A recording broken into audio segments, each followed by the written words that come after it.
嗨，我是大明，这里是 D-Min Studio。最近我会来聊聊我的舞台经验，还有这几年在教学上学生遇到的困难，希望对正在学口琴的你有帮助。今天我们要讲的主题是舌头的断音。舌头的断音就跟我们在念字的嘟或特的时候的用法是一模一样的。我们在念嘟或特的时候，舌头是从前面往中间放，再放回去。嘟嘟嘟，特特特。这个舌头动作都是非常快速的，这样你才可以达到所谓的断音的效果。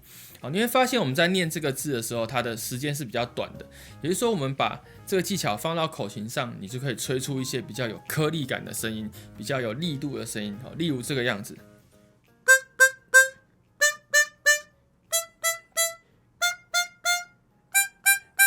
你就可以吹出这么有力道的声音。但是并不是所有的曲子、所有的片段都适用于舌头的断音，因为这样可能会让你的句子听起来很零碎，或者是句子听起来太过猛烈。我们需要挑特定的几个片段、适用的片段去加入这个技巧。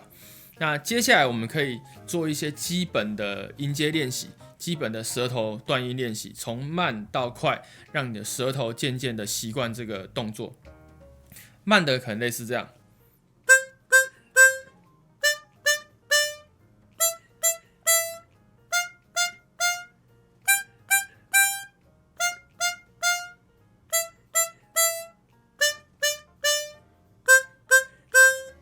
好，这是比较慢的。那等到你舌头开始习惯你的这个动作之后，你可以开始渐渐的加速，让你的舌头的肌肉更强壮一点，所以它会变成这个样子。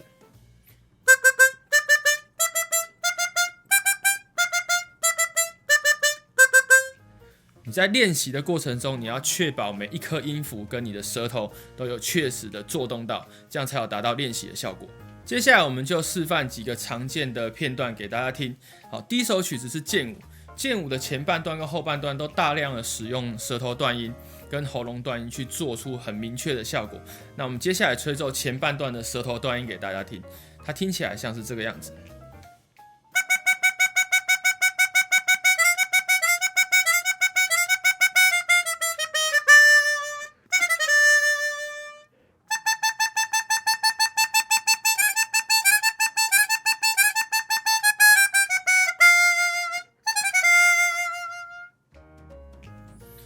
下一个片段是由台湾 Judis 口琴乐团所编写的《神鬼奇航》组曲。那这首曲子在国内国外的比赛跟演出都有很多团体会选择。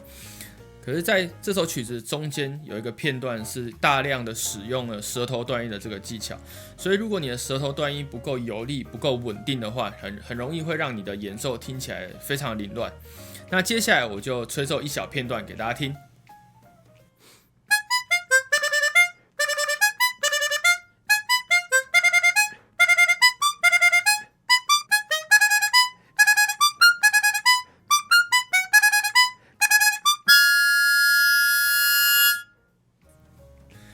以上就是今天分享的舌头断音的技巧与它实际应用的片段。